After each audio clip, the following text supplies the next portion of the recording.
Harus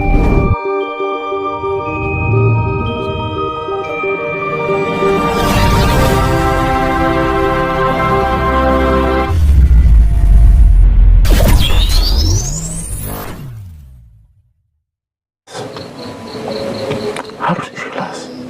Jangan pernah membalas. Tunjukkan kalau mau ditunjukkan. Ya, forget it kalau tidak mau diingatkan. Jangan pernah dendam. Jangan pernah sakit hati. Ini disebut ikhlas. Itulah kasih sejati. No reserve. Mau dibenci, mau difitnah, biarkan saja. Nanti balik itu. Malu nanti. Yang mau fitnah, yang mau ngadu domba, malu nanti. Pasti malu. Jangan sampai keluar kutukan, ini bahaya. Serius loh. Serius. Saya 2 kali ngutus sesuatu terjadi. Dan itu boleh dicek. Ceklah. Nanti tak bisikin, enggak, jangan di publik. Nanti mereka timbul sesuatu yang tidak baik. Kita memberikan energi positif saja, memberikan pencerahan saja, dan jangan kita mengadu domba, jangan kita ikut memfitnah, jangan kita ikut menghasut. Nah, ini rahasia bagaimana kita tidak percaya hoax kan gitu.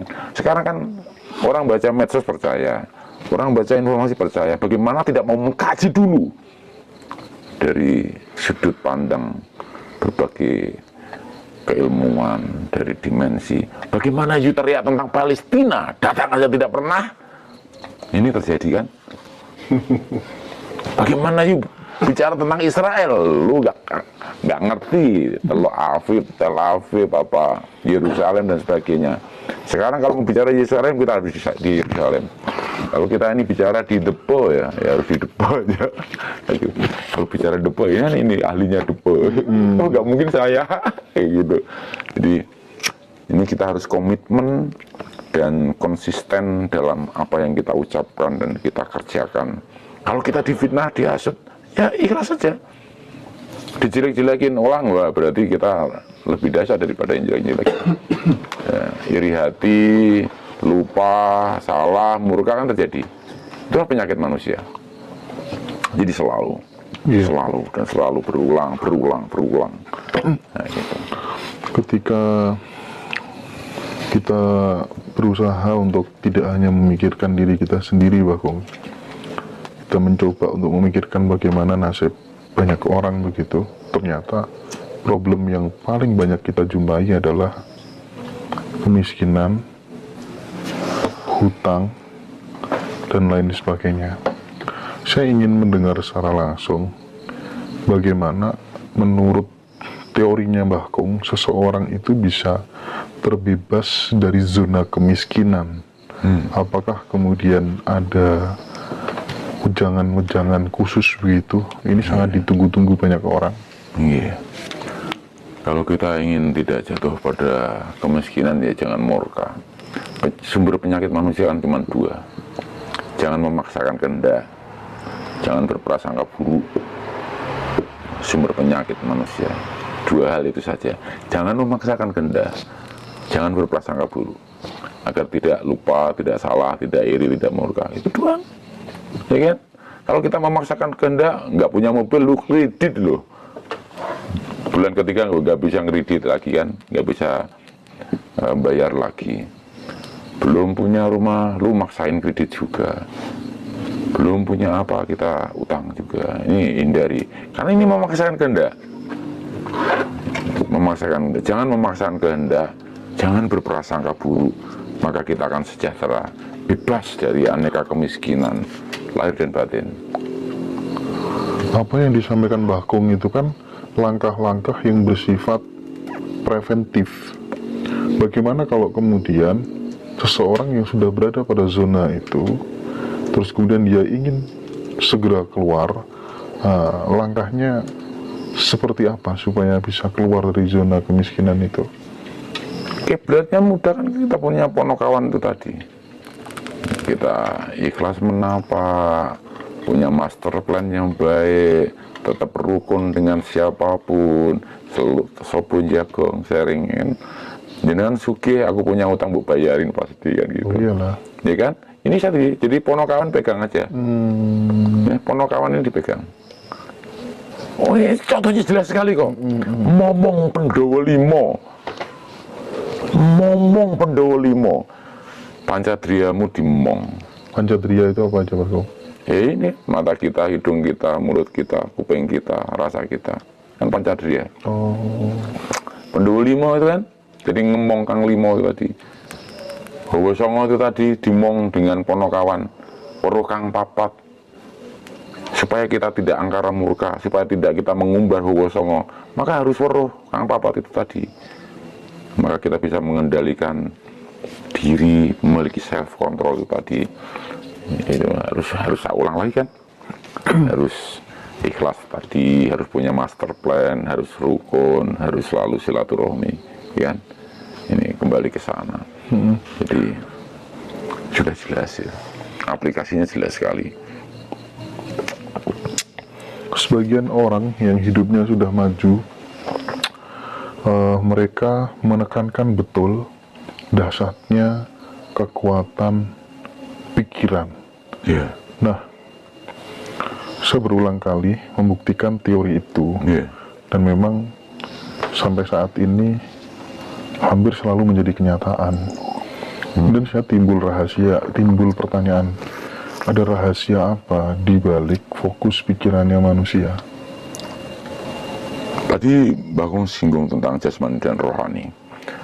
Bersatunya jasmani dan rohani jadi jiwa, jadi kehidupan, jadi spirit, jadi daya hidup. Pikiran kita ini dari buah jiwa kita. Makanya pesan yang pertama kali open mind, open heart, open feeling, and long breathing. Kalau kita berpikiran negatif akan terjadi. Tanya Nan Misir ini, cucunya itu ngomong saja negatif terjadi loh. Tanggal berapa itu kemarin Nan Misir? Kasihan ini sampean malam-malam jam 11 malam harus jemput itu. Dan ucapannya itu persis terjadi. Cucunya ya, Pak ya? Nah, cucunya. Dipesanin begini, ada yang di jalan. Oh iya ya, nanti kalau ada tikungan lurus ya. Pasti bener. Itu kan ini mogok ya kendaraannya. Ini beliau datang. Nah, harus nolong. Belum lama lah, 2 minggu lalu. Jadi Iya. ucapan kita ini akan terjadi, pikiran kita ini akan menjadi kekuatan laku. Apa yang kita pikirkan kalau negatif pasti terjadi negatif, kalau positif pasti positif. Mulai sekarang jangan pernah kita berpikir negatif. Serius, harus positif terus. Makanya ada kan positive thinking. Positive thinking dalam apapun. Dengan mengerjakan sesuatu, positive thinking menjadi sesuatu kekuatan, menjadi pencerahan, menjadi suatu anugerah, pasti dahsyat kekuatannya. Jangan pengen funding racing dengan siapa, pikirkan. Jagat gede, jagat cilik, nyawu jimbering sariran ingsun, niat ingsun. Lanjutkan aja keinginan, terjadi. Niat ingsun jeluk pisang, nor pisang kan, gitu. Pada saat kita minta, Kamu tadi kan ke jalan mikir pisang, ngaruh.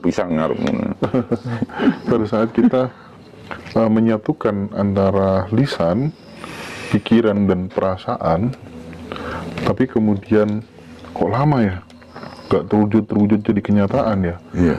Maka hal pertama yang tidak boleh kita lakukan adalah meng-cancel doa dan permohonan. Itu nggak boleh dilakukan ya. Harus tetap yakin sepenuh hati begitu atau bagaimana? Iya, ada kekeliruan pasti, atau ada kekurangan dalam diri kita. Ada syarat yang mungkin kita tidak penuhi. Atau jangan-jangan permintaan itu permintaan yang nggak bagus buat kita gitu? Iya, nggak pas.